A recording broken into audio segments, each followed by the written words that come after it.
So my foster dad was actually the person to teach me how to cook these eggs. And he's like, "You want eggs?" And I was like, "Yeah, sure. Who doesn't want eggs in the morning?" And he taught me how to make scrambled eggs. I'm Chris. I am a resident at Plummer Youth Promise. I came to Plummer about 4 years ago almost. I was interviewed by my social worker now, Christina, and the first thing they asked me was, "Oh, what are you doing for your birthday?" And I said, "Well, hopefully getting into this place." And well, as you can see, I'm here now.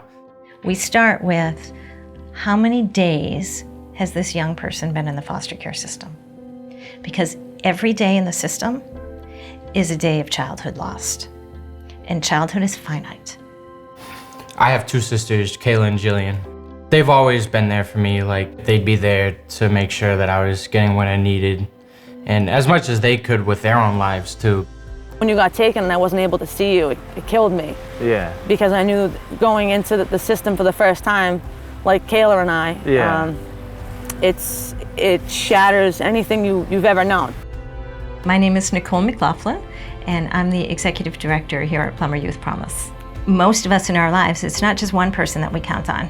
We actually count on a team of people, and sometimes they're related to us and sometimes they're not. So that's what we're trying to do, is build a team around each young person. Just because somebody's 20 years old doesn't mean they don't need a family. I have stable connections now, like my best friend Brandon, who owns the Mustang outside. But throughout my life, I really haven't had too many stable connections with people. Like, it usually just comes and goes. I meet people and then they go, and then I meet new people and then they go, and then I meet new people.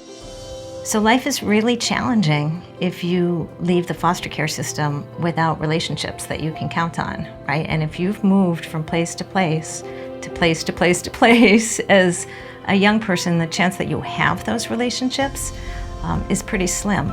An average kid who winds up here at Plummer likely sees at least 10, on average, placements prior to arriving here. I was about 8 years old when I entered care. The most personal connection that I think anybody could possibly have to Plummer is actually living here. So coming here today was kind of like a moment walking down memory lane. Yeah, we're in my old bedroom on the 3rd floor. I think, if I remember correctly, this was the last bedroom I lived in before I moved on to college.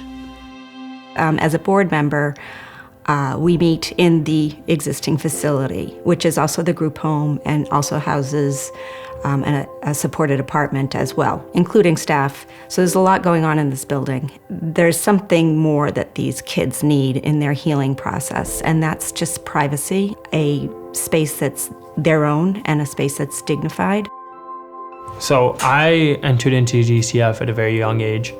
I actually moved in the day before my 16th birthday. When I arrived with my DCF worker, and it was right on the water, so I was like, ooh, this is nice. Like, not a lot of people get to say they literally live right on the ocean.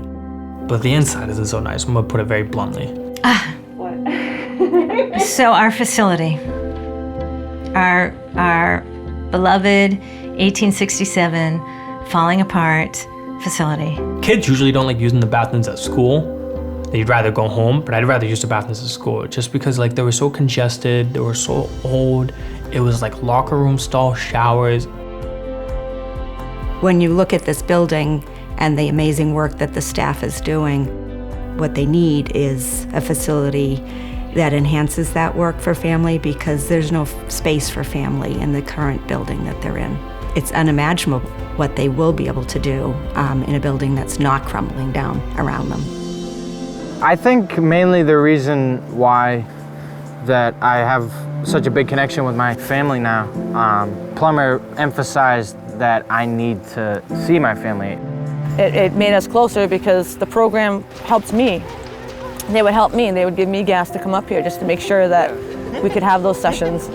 Every time you work with a young person and you help them heal, that young person is in relationships with other people. It's really easy to lose sight of that it's not just about the young adult who is standing right in front of you. I'm grateful for all the connections I've made through Plummer. Like, you want to go for a ride? And I wouldn't be where I am today if I didn't come to Plummer, to be honest. That's a bigger flex.